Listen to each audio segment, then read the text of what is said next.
Welcome to V3 news. లక్ష్యం సమాజహితం. నా పేరు సోనియా. బులెటిన్ల ముందుగా హెడ్లైన్స్. 10వ రోజున రేవంత్ రెడ్డి రాజీవ్ రైతు రణబేరి పాదయాత్ర. వర్ధన్నపేటలో కాంగ్రెస్ నేతల భారీ ట్రాక్టర్ ర్యాలీ.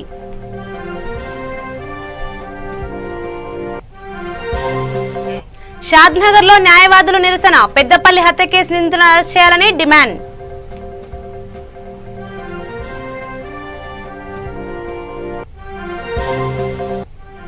కుత్బుల్లాపూర్ లో భారీ అగ్ని ప్రమాదం. వ్యర్థ రసాయనాల ట్రీట్మెంట్ ప్లాంట్ లో పెద్ద ఎత్తున మంటలు.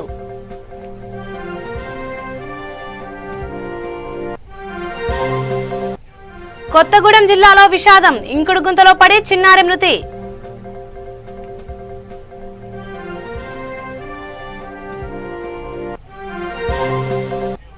దుబాయ్ నుండి తెలంగాణకు అక్రమంగా బంగారం తరలింపు. శంషాబాద్ లో 1.4 కిలోల బంగారం స్వాధీనం చేసుకున్న అధికారులు.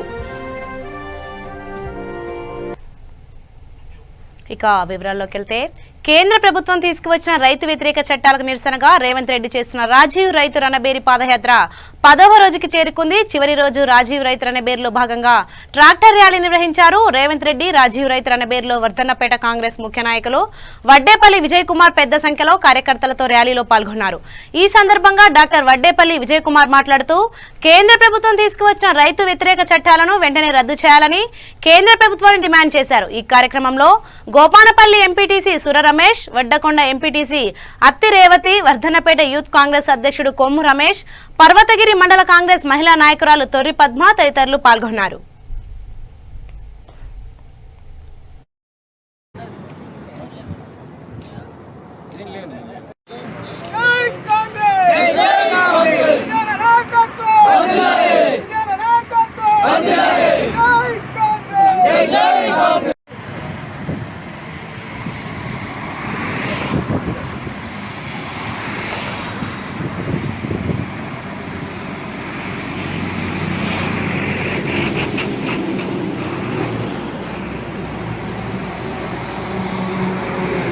లేవా కూసా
అరే జరుగురన్నా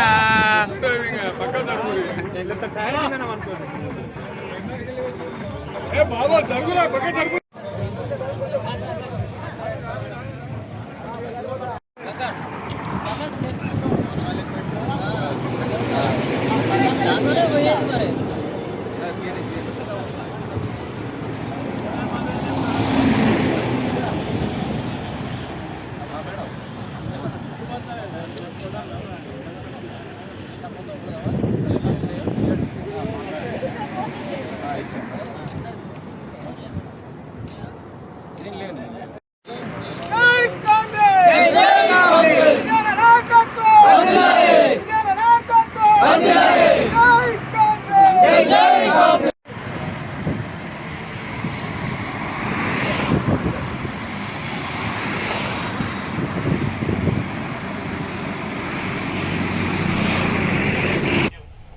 హైకోర్టు న్యాయవాది వామన్ రావు నాగమణి దంపతులను హత్య చేసిన దుండగులను వెంటనే అరెస్ట్ చేసి కఠినంగా శిక్షించాలని డిమాండ్ చేస్తూ రంగారెడ్డి జిల్లా షాద్నగర్ చౌరస్తాలో న్యాయవాదులు నిరసన ప్రదర్శన నిర్వహించారు. దుండగులను వెంటనే అరెస్ట్ చేసి శిక్షించకపోతే పెద్ద ఎత్తున ఆందోళన చేపడతామని న్యాయవాదులు అన్నారు.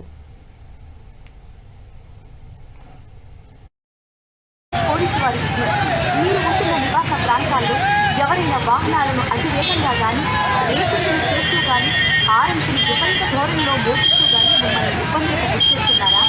మైనర్లు వాహనాలు నడపడం వంటి మరే ఇతర ట్రాఫిక్ రూల్స్ ఉల్లంఘన మీ ప్రాంతాల్లో చేస్తున్నారా?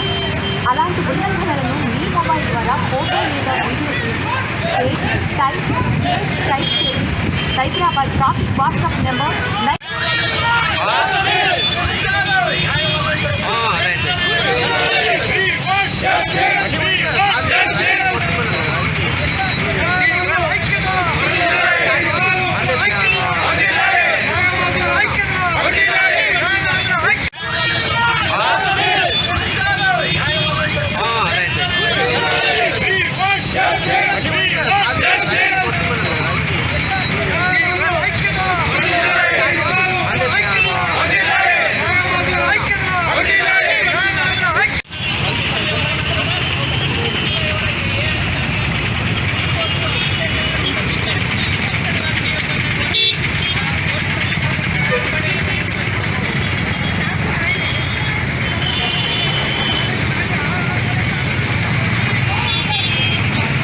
దంపతులకు రక్షణ చేయాలని చెప్పేసి అక్కడ సిపి గారికి ఆర్డర్ ఇవ్వడం జరిగింది. హైకోర్టు ఆర్డర్ను ఇంప్లిమెంటేషన్ చేయడము పోలీసుల యొక్క బాధ్యత. ఆ రోజు ఏదైతే ప్రజా సమస్యల కోసము పబ్లిక్ ఇంట్రెస్ట్ లిటిగేషన్ వేసి తన స్వార్థంగా తనకు డబ్బులు లేకుండా ఒక న్యాయవాది ఆయన పనిచేస్తుంటే ఆయనను కనీసం వాళ్ళ దంపతులను క్రూరంగా చంపుతా ఉన్నారంటే ఈ దేశంలో ప్రజాస్వామ్యం ఏమైపోతుంది? న్యాయవాది గారు ప్రజా ప్రయోజనాల వాద్యం ఎందుకు వేయవలసి వచ్చింది?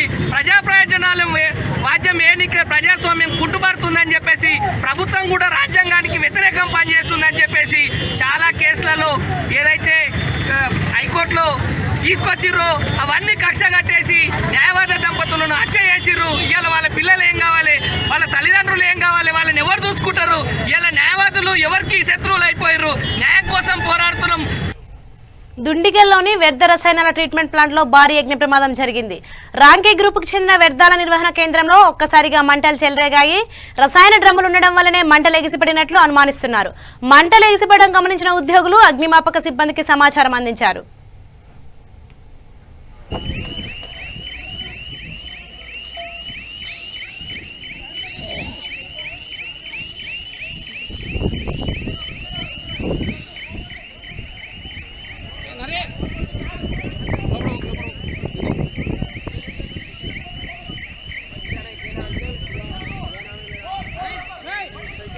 ఏరియా అన్నా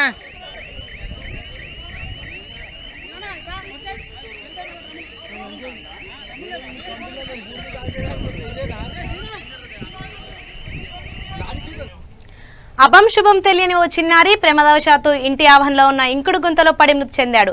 ఈ ఘటన భద్రాద్రి కొత్తగూడెం జిల్లా జూలూరుపాడు మండలం గాంధీనగర్ గ్రామంలో చోటు చేసుకుంది. బోడ ప్రసాద్ అరుణ దంపతుల కుమారుడు తన్వీష్ ఉదయం నుండి కనిపించలేదు. తల్లిదండ్రులు చుట్టుపక్కల ప్రాంతాల్లో వెతకగా ఇంటి ఆవరణలోని ఇంకుడు గుంటలో విగత జీవిగా తేలి ఆడుతుండడం చూసి ఆందోళనకు గురయ్యారు. బాలుడిని బయటకు తీసి హుటాహుటిన స్థానిక ప్రభుత్వ ఆసుపత్రికి తరలించగా అప్పటికే బాలుడు మృతి చెందాడని డాక్టర్లు నిర్ధారించారు. దీంతో గ్రామంలో విషాద ఛాయలు అలుముకున్నాయి.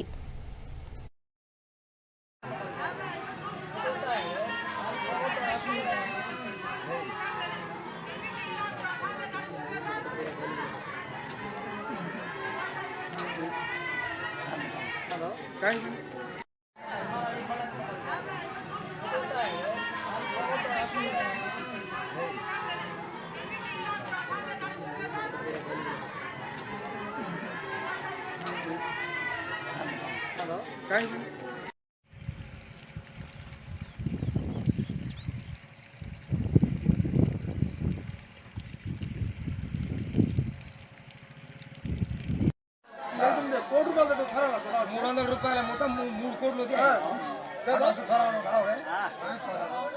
आज चोराची बंद जागा आहे आज चोराची बंद जागा तू तू लोक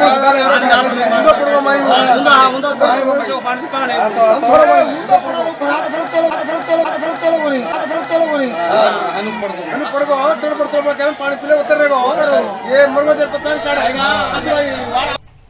గుట్టు చప్పుడు కాకుండా బంగారాన్ని అక్రమంగా తరలిస్తున్న వ్యక్తిని శంషాబాద్ ఎయిర్పోర్ట్ లో కస్టమ్స్ అధికారులు పట్టుకున్నారు. దుబాయ్ నుండి శంషాబాద్ ఎయిర్పోర్ట్ కి చేరుకున్న ఫ్లైట్ లో ఓ ప్రయాణికుడు బంగారం బిస్కెట్లు తరలిస్తున్నారని స్కానింగ్ లో సిఐఎస్ఎఫ్ అధికారులు గుర్తించారు. ప్రయాణికుల్ని అదుపులోకి తీసుకున్న కస్టమ్స్ అధికారులు అతని వద్ద నుంచి సుమారు 1.4 కిలోల బంగారాన్ని స్వాధీనం చేసుకున్నారు. పట్టుబడ్డ బంగారం విలువ సుమారు 69.6 లక్షల రూపాయలుంటుందని అంచనా వేస్తున్నారు.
పెద్దపల్లి జిల్లాలో జరిగిన హైకోర్టు న్యాయవాదుల నాగమణి దంపతుల హత్య నిరసిస్తూ నిజామాబాద్ జిల్లాలో అడ్వకేట్లు ఆందోళన చేపట్టారు.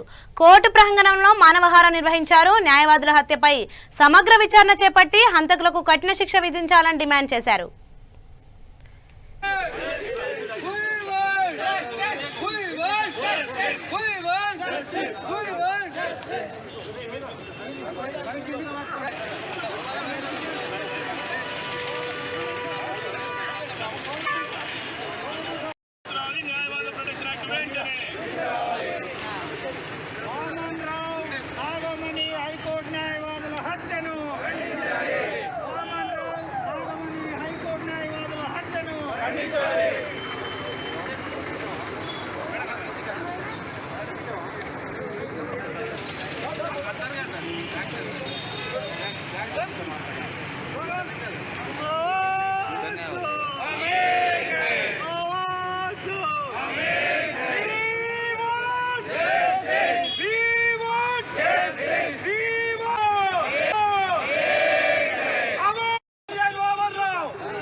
రాజన్న సిరిసిల్ల జిల్లా ముస్తాబాద్ మండలం చిక్కోడు గ్రామంలో టీఆర్ఎస్ పార్టీ సభ్యత్వ నమోదు కార్యక్రమం గ్రామ శాఖ ఆంజనేయుల ఆధ్వర్యంలో చేపట్టారు. ప్రతి గడప గడపకు సంక్షేమ పథకాలు తీసుకెళ్లి టీఆర్ఎస్ సభ్యత్వ నమోదుకు పార్టీ కార్యకర్తలు కృషి చేయాలని జెడ్పీటీసీ గుండా నర్సయ్య పిలుపునిచ్చారు.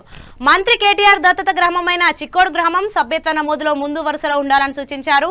ఈ కార్యక్రమంలో సభ్యత్వ నమోదు పర్యవేక్షకులు మాజీ ఏఎంసీ చైర్మన్ అంజన్ రావు, మాజీ జెడ్పీటీసీ మెరుగు యాదగిరి గౌడ్, ఉప సర్పంచ్ గున్నాల నాగరాజు తదితరులు పాల్గొన్నారు.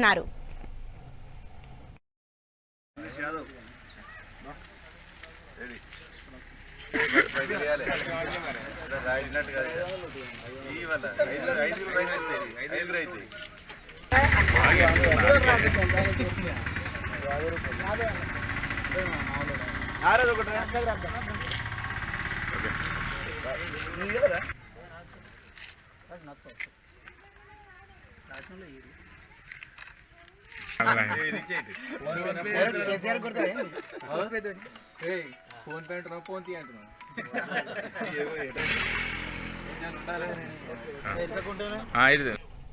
కేంద్ర మహిళా కమిషన్ సభ్యులు రాజుల్ దేశాయ్ రెండవ రోజు రాష్ట్రంలో పర్యటించారు. సికింద్రాబాద్ బుద్ధ భవన్ లో జరిగిన సమావేశంలో రాష్ట్ర మహిళా commission chairperson Sunitha Lakshma Reddy commission members తో సమావేశమయ్యారు. మహిళల భద్రతకు రాష్ట్ర మహిళా కమిషన్ పోలీస్ డిపార్ట్మెంట్ చేపడుతున్న పలు కార్యక్రమాలను అడిగి తెలుసుకున్నారు. ముఖ్యంగా కాలేజీలు, యూనివర్సిటీస్, వర్క్ ప్లేస్ లో మహిళలపై జరుగుతున్న లైంగిక దాడులపై ఇంటర్నల్ కమిటీలతో పాటు అవగాహన కార్యక్రమాలు నిర్వహించినట్లు రాజుల్ దేశాయ్ తెలిపారు. తెలంగాణ పోలీస్ శాఖ తీసుకొచ్చిన షీ టీమ్స్ భరోసా కార్యక్రమాలను అభినందించారు. एनआईआर इंस्टीट्यूशंस में हैरेसमेंट केसेस आपको पता होगा, मीडिया वालों को शायद वो केस के बारे में तो एक्चुअली हम विक्टिम का वो नहीं कर सकते, लेकिन क्योंकि एक महिला कितनी 10 साल 15 साल तो कहीं ना कहीं राष्ट्रीय महिला आयोग ऐसे केसेस के लिए भी पुलिस डिपार्टमेंट से अपनी नाराजगी भी व्यक्त తన గుజరాత్కి సంబంధించిన మన నేషనల్ కమిటీ మెంబర్, మన తెలంగాణ స్టేట్ ఇన్ఛార్జ్ ఉన్నటువంటి వ్యక్తి. సో తను ఏంటంటే ఒక కేసు పైన ఒక కేసుని అంటే నేషనల్ విమెన్ కమిషన్కి ఒక పిటిషన్ పోవడం వల్ల ఆ పిటిషన్ ఎంక్వైరీ కోసం రావడం, అదేవిధంగా ఏంటంటే యూనివర్సిటీలో ఎక్కువ మహిళల పైన క్రైమ్ జరుగుతుంది కాబట్టి ఆ క్రైమ్ ని నివారించడానికి ఖచ్చితంగా ఇంటర్నల్ కమిటీ అనేది ఏర్పాటు చేసుకోవాలా. ఆ కమిటీకి కూడా వాళ్ళ బరువు బాధ్యతలు ఏంటి అని బోరబండ డివిజన్ లో ఎస్సీ/ఎస్టీ ఐక్యవేదిక ఆధ్వర్యంలో మీడియా సమావేశం ఏర్పాటు చేశారు. ఫిబ్రవరి 19న 391 ఛత్రపతి శివాజీ జయంతి సందర్భంగా బోరబండ భారత్ నగర్ లో కార్పొరేటర్ బాబా ఫాసీఉద్దీన్, మాజీ డిప్యూటీ మేయర్ ఆధ్వర్యంలో ఛత్రపతి శివాజీ జయంతి ఉత్సవాలు చాలా ఘనంగా నిర్వహించనున్నట్లు వారు తెలిపారు. త్వరలో బోరబండలో అంబేద్కర్, ఛత్రపతి శివాజీ విగ్రహాన్ని ఏర్పాటు చేస్తామన్నారు. ఈ కార్యక్రమంలో కృష్ణమోహన్, మధులక్ష్మణ్ తదితరులు పాల్గొన్నారు.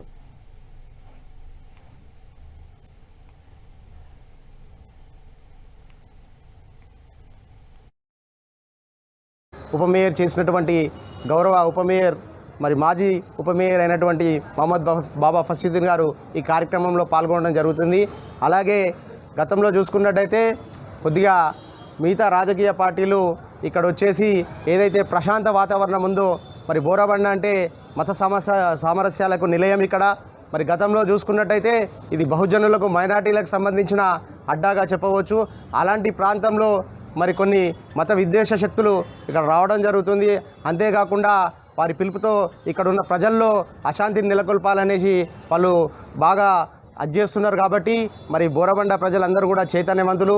రేపు జరగబోయే కార్యక్రమాన్ని విజయవంతం చేయాల్సిందిగా మరి బోరబండ ప్రజలందరికీ కూడా పిలుపునివ్వడం జరుగుతుంది. అంతేకాకుండా గతంలో చూడండి జై భీమ్ జై భీమ్ జై భీమ్ జై భీమ్ జై భీమ్ జై భీమ్. నాగర్ కర్నూలు జిల్లా వెల్దండ మండలంలో సీఎం కేసీఆర్ జన్మదినాన్ని పురస్కరించుకొని టీఆర్ఎస్ యువ నాయకులు జంగిలి యాదగిరి ఆధ్వర్యంలో మండల కేంద్రంలో విద్యార్థులకు కిక్ బ్యాగులు, క్రీడా దుస్తులను పంపిణీ చేశారు. ఈ కార్యక్రమంలో శేఖర్, లింగం, కరాటే మాస్టర్ రాజు పాల్గొన్నారు.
నారాయణపేట జిల్లా మద్దూరు మండలంలో టీఆర్ఎస్ పార్టీ సభ్యత్వ నమోదు కార్యక్రమాన్ని రాష్ట్ర తెలంగాణ పార్టీ జనరల్ సెక్రటరీ అందే బాబయ్య పరిశీలించారు. నారాయణపేట జిల్లాలోని 3 నియోజకవర్గాలలో జరుగుతున్న సభ్యత్వ నమోదు నేపథ్యంలో ఆయన మద్దూరులో పర్యటించారు. నియోజకవర్గానికి 50,000 మంది సభ్యత్వ నమోదు చేయాలని ఆయన కోరారు. ఈ కార్యక్రమంలో మద్దూరు మండల టీఆర్ఎస్ పార్టీ అధ్యక్షులు వెంకటయ్య, పిఎస్సిఎస్ అధ్యక్షులు జగదీశ్వర్, కార్యకర్తలు పాల్గొన్నారు. గ్రామాలకు బుక్లు పంపిణీ చేయడం జరిగింది. అందరూ కూడా కార్యకర్తలు ఆసక్తిగా మెంబర్షిప్ చేసుకుంటున్నారు. నియోజకవర్గానికి 50,000 తగ్గకుండా గతం కంటే ఇంకా కొద్ది ఎక్కువ 50 నుండి 55,000 చేసే విధంగా కార్యకర్తలు ఆసక్తిగా ఉన్నారు. మరి ఈ యొక్క మెంబర్షిప్ 100 రూపాయల క్రియేషన్ సభ్యత్వం ఉంటుంది. ఎస్సీ ఎస్టీలకైతే 50 రూపాయలు, సాధారణ మెంబర్షిప్ 30 రూపాయలు. ఎవరికైనా ఈ యొక్క మెంబర్షిప్ చేసినటువంటి వాళ్లకు ఇన్సూరెన్స్ కూడా లభిస్తుంది. అది ప్రమాదవశత్తు బీమా అయితేనే ఇన్సూరెన్స్ వస్తుంది. చనిపోయిన వ్యక్తి మన పోస్ట్ మాస్టర్ రిపోర్ట్ ఉండాలి, ఎఫ్ఐఆర్ కాపీ ఉంటే అతనికి 2 లక్షల రూపాయల ఇన్సూరెన్స్ వస్తుంది. ఈ యొక్క కార్యక్రమము మరి ప్రజలు కార్యకర్తలు పెద్ద ఎత్తున డబ్బులు పట్టుకొని గతంలో మరి ఎంతోసార్లు తిరిగిన చేసేవారు గారు. మరి ఈసారి ఆసక్తిగా ప్రతి కుటుంబంకి ఒకరిద్దరం మెంబర్షిప్ తీసుకుంటున్నాయన అని ముసలి వాళ్ళు కూడా 60 ఏళ్ళ వాళ్ళు కూడా నాకు మెంబర్షిప్ ఈయన అని చెప్పి ఈ మెంబర్షిప్ ఒక మంచి గుర్తింపు ఇస్తుంది మాకు. ఈ మెంబర్షిప్ను పెట్టుకొని ఈసారి ఆధార్ కార్డ్స్ కూడా ఆ కార్డు లాగా ఒక ఫోటో కార్డు కూడా ఇవ్వబోతున్నాము. ఆ కార్డు ఉంటే కార్యకర్తలకు ఒక గుర్తింపు ఉంటుంది. ఎక్కడైనా వెళ్ళి వస్తుంటే ఎవరైనా ఆపితే నేను పలానా కార్యకర్తను, పలానా ప్రెసిడెంట్ను, పలానా ఎంపీటీసీ అని చూపించుకోనికి మరి పెద్ద ఎత్తున మా పెద్దపల్లి జిల్లాలో జరిగిన న్యాయవాద దంపతుల హత్యను ఖండిస్తూ ఆదిలాబాద్ బార్ అసోసియేషన్ ఆధ్వర్యంలో న్యాయవాదులు విధులను బహిష్కరించి నిరసన చేపట్టారు. ఈ సందర్భంగా న్యాయవాది మేకల మధుకర్ మాట్లాడుతూ నిందితులను వెంటనే అరెస్ట్ చేయాలని డిమాండ్ చేశారు. అలాగే బాధిత కుటుంబానికి ₹1 కోటి ఎక్స్గ్రేషియా ప్రకటించాలని అన్నారు. న్యాయవాదుల భద్రత చట్టం తీసుకువచ్చి ఇలాంటి ఘటనలు పునరావృతం కాకుండా చూడాలని అన్నారు. వారి కుటుంబానికి కూడా ₹1 కోటి భద్రత కోసం అడ్వకేట్ ప్రొటెక్షన్ యాక్ట్ తీసుకురావాలని డిమాండ్ చేస్తున్నాం. వామనరావు మరియు నాగమణి న్యాయవాదులు భద్రంగా బతికే న్యాయవాదుల భద్రత కోసం అడ్వకేట్ ప్రొటెక్షన్ యాక్ట్ తీసుకురావాలని డిమాండ్ చేస్తున్నాం. వామనరావు మరియు నాగమణి న్యాయవాదుల హత్యకు నిరసనగా బార్ అసోసియేషన్ ఆదిలాబాద్ ఆధ్వర్యంలో విధులను బహిష్కరించడం జరిగింది. అలాగే ప్రభుత్వానికి రిప్రజెంటేషన్ కూడా ఇవ్వడం జరుగుతుంది. బాధిత కుటుంబాన్ని ఆదుకోవాలి, ₹1 కోటి ఇచ్చి ఎక్స్గ్రేషియా.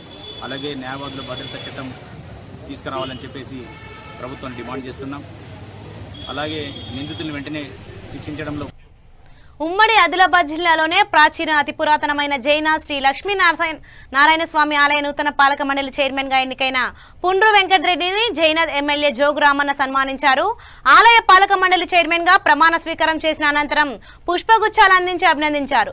తెలంగాణ ఉద్యమంలో చురుగ్గా పాల్గొన్న వెంకటరెడ్డిని పాలక మండలి చైర్మన్ గా నియమించడం అభినందనీయమని ఎమ్మెల్యే అన్నారు. ఉద్యమకారునికి సముచిత స్థానం కల్పించారని కొనియాడారు. నేను కోటి సభ్యులు కోటి అన్ని విధాల దేవాలయాన్ని అభివృద్ధి చేస్తానని దైవ సన్నిధిలో ఇలాంటి రాగద్వేషాలు కానీ రాజకీయ ఒత్తిళ్లకు కానీ దేనికి లొంగకుండా గ్రామస్తుల సహకారంతో అందరి సహకారంతో ఈ దేవాలయాన్ని అభివృద్ధి దిశగా తీసుకెళ్లడమే ప్రభుత్వ ప్రధాన ధ్యేయంగా అన్ని కోణాల అందరినీ విచారించి అన్ని కుల సంఘాలని విచారించి ఈ దేవాలయాన్ని అభివృద్ధి చేస్తాం. ఆలయ కమిటీ నేను కోటి సభ్యులు నారాయణ రెడ్డి విలేజ్ జైనల్ గ్రామం అను నేను శ్రీ లక్ష్మీనారాయణ స్వామి దేవాలయం జైనల్ గ్రామము మరియు మండలము ఆదిలాబాద్ జిల్లా నల్గొండ జిల్లా పెద్దవూరు మండలంలో సేవాలాల్ మహారాజ్ 282వ జయంతి వేడుకలు ఘనంగా జరిగాయి. ఈ కార్యక్రమంలో ముఖ్య అతిథిగా అంబోతు భగవాన్ నాయక్, ఆల్ ఇండియా బంజారా సేవా సంఘం రాష్ట్ర ప్రధాన కార్యదర్శి బుడియబాబు పీఠాధిపతి శక్రు నాయక్, మిట్టపల్లి శ్రీనివాస్ తదితరులు పాల్గొన్నారు.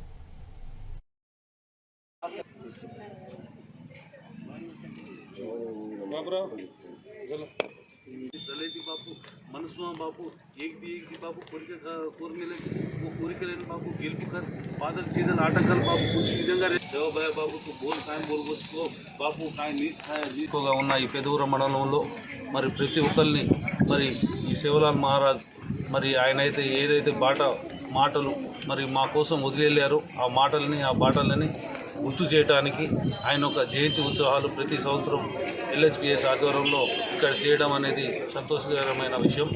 మరి ఆ రోజు మా శివలాల్ మహారాజు గారు మరి ఏదైతే మరి దిశానిర్దేశం చేసి వెళ్ళారో ఆ మాటలు ఏంటంటే మరి ఊర్లో కానీ తండల్లో కానీ ఏదైతే గిరిజనులు ఎక్కువ ఉన్న ప్రదేశాలు ఎక్కడెక్కడ ఉన్నాయో వాళ్ళందరూ ఏకదాటిగా ఒక దగ్గర రావాలని, మరి ఏదైతే తండాల్లో మరి ఈ తాగుడికి మరి ఈ తినుడికి బానిసలై మరి గిరిజనులు మరి అత్యధికంగా మరి బాధపడి మరి వారు మరి వివిధ రకాలుగా మరి దానికి లోబడి మరి చెడిపోతున్నారు.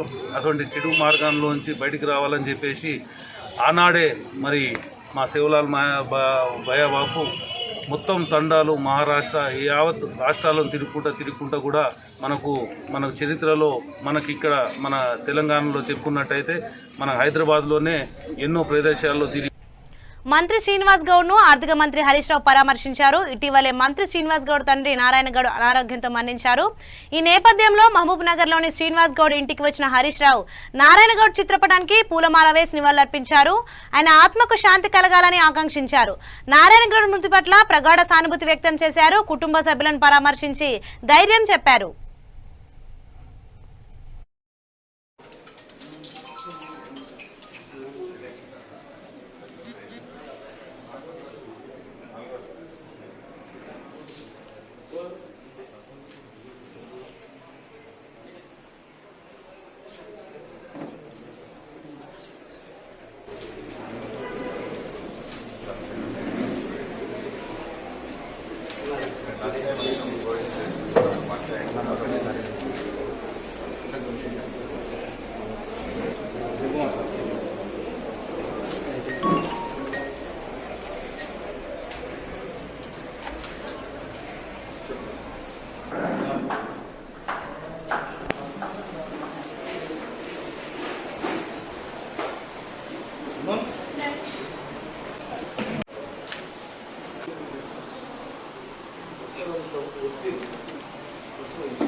ఆదిలాబాద్ జిల్లా కేంద్రంలో సిపిఐ నాయకుల ఆధ్వర్యంలో రైలు రోకో కార్యక్రమం చేపట్టారు. బీజేపీ తీసుకొచ్చిన నల్ల చట్టాలను వెనక్కి తీసుకోవాలని గత 3 నెలలుగా రైతులు ఉద్యమం చేస్తున్నారని, కేంద్ర ప్రభుత్వం రైతుల సమస్యలు నిర్లక్ష్యం చేస్తూ కాలయాపన చేస్తున్నారని ఆరోపించారు. నల్ల చట్టాలు కార్పొరేట్ సంస్థలకు మాత్రమే ఉపయోగపడతాయని, పేదలకు రైతులకు కాదని అన్నారు. వ్యాప్తంగా all India Kisan coordination committee పిలుపు మేరకు రైతు సంఘాలు అఖిలపక్షం ఆదిలాబాద్ జిల్లా రైల్వే మరి స్టేషన్లో ఆందోళన చేస్తూ ఉన్నాం. రైల్వేని కూడా నిలిపివేయాలని చెప్పేసి ఇవాళ మా ఉద్దేశం ఏంటంటే, దేశంలో 90 రోజుల నుండి రైతులు ఏదైతే కేంద్రంలో బీజేపీ ప్రభుత్వం నల్ల చట్టాలు తీసుకొచ్చిండ్రో ఆ నల్ల చట్టాలు రద్దు చేయాలని చెప్పేసి ఇలా పార్లమెంట్ బయట దేశవ్యాప్తంగా కోట్లాది మంది ఉద్యమాలు చేస్తూ ఉన్నారు. ఇంత ఉద్యమాలు చేస్తూ ఉంటే మోడీ ప్రభుత్వం మరి మేము ప్రశ్నిస్తూ ఉన్న నల్ల చట్టాలు తీసుకొచ్చి పెత్తందారులకు కట్టబెడతా ఉన్నారు. అలాంటి రద్దు చేయాలని చెప్పేసి ఇలా దాదాపు దేశంలో 70-80% మంది ఆందోళన చేస్తూ ఉన్నారు. AIKCC all India Kisan coordination committee పిలుపు మేరకు రైలు రోకో కార్యక్రమం నిర్వహించడం జరిగింది. గత 90 రోజులుగా రైతులు నల్ల చట్టాలను వెనుక తీసుకోవాలని ఈ బీజేపీ ప్రభుత్వం మొండి వైఖరికి నిరసనగా శాంతియుత పోరాటాలు ఆందోళనలు జరుగుతూ ఉన్నాయి దేశవ్యాప్తంగా. దాదాపు బీజేపీ 18 రాష్ట్రాలు ఏదైతే పాలిస్తూ ఉన్నాయో ఆ రాష్ట్రాల్లో ఇంకా ఎక్కువ ఉద్యమాలు బీజేపీ. బులెటిన్ ముగించే ముందు హెడ్లైన్స్ మరోసారి. 10వ రోజున రేవంత్ రెడ్డి రాజీవ్ రైతు రణబేరి పాదయాత్ర, వర్ధన్నపేటలో కాంగ్రెస్ నేతల భారీ ట్రాక్టర్ ర్యాలీ.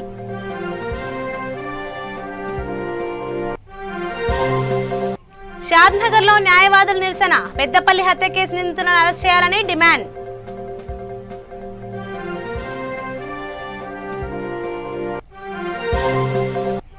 కుత్బుల్లాపూర్ లో భారీ అగ్ని ప్రమాదం, వ్యర్థ రసాయనాల ట్రీట్మెంట్ ప్లాంట్ లో పెద్ద ఎత్తున మంటలు.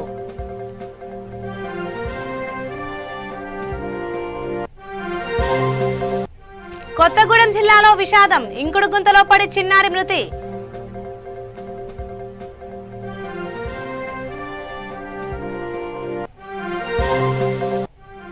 దుబాయ్ నుండి తెలంగాణకు అక్రమంగా బంగారం తరలింపు, శంషాబాద్ లో 1.4 కిలోల బంగారం స్వాధీనం చేసుకున్న అధికారులు. సో ఇవి ఇప్పటివరకున్న అప్డేట్స్. మరిన్ని అప్డేట్స్ కోసం చూస్తూనే ఉండండి V3 న్యూస్. లక్ష్యం సమాజహితం.